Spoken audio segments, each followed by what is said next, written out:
si Sandro Marcos po ang nanguna sa impeachment, hindi tayo magugulat doon. Di ba ayaw daw ng tatay niya i-impeach VP Sara? Hindi naman totoo yun, wag na ho kayo maniwala ron. Wala namang sinasabing totoo yung mga yan.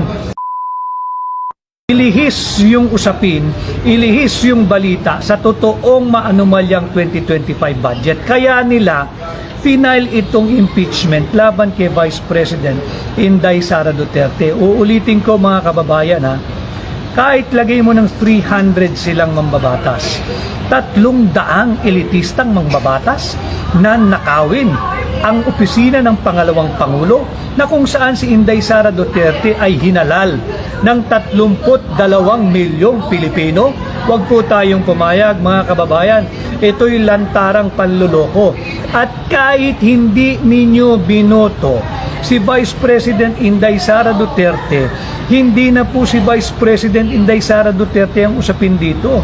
Ang usapin dito, itong napakaliit na grupo ng mga elitistang mambabatas gagawin ang lahat para yurakan ang sagradong mandato ng sambayan ng Pilipino. At ang ating prueba, sasagasaan nila, isasantabi na nakawin hindi lang ang pera nating mga Pilipino, kung hindi pati ang tanggapan ng pangalawang Pangulo.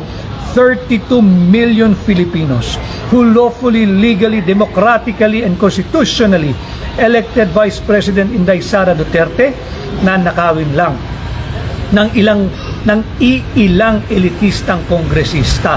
Basahin ko lamang po yung ibang nagpapahatid ng mensahe. Si Fel Chris Joey de la Carta, protect VP Sara in our country, protect Vice President Inday Sara, pero higit po riyan, protect the 32 million Filipinos who lawfully, legally, democratically, and constitutionally elected Inday Sara to be our Vice President. Fact of the matter, higit na malaki ang boto ni Inday Sara kaysa kay Bongbong Marcos. Higit na malaki ang boto ni Vice President Sara Duterte kaysa kay Bongbong Marcos. At higit na malaki ang pagkakasala ni Bongbong Marcos. Siya ang dapat i-impeach dahil sa kanyang pagpasa sa illegal, immoral, unconstitutional at invalid at criminal na 2025 national budget. Si Kenny Cute, maraming salamat. Ipapanalo ka namin, Attorney Vic. Marami pong salamat. Kay Ruel Guevara, stay safe, Attorney Vic Rodriguez. Ikaw po ang pag-asa namin sa Senado. Mabuhay po kayo.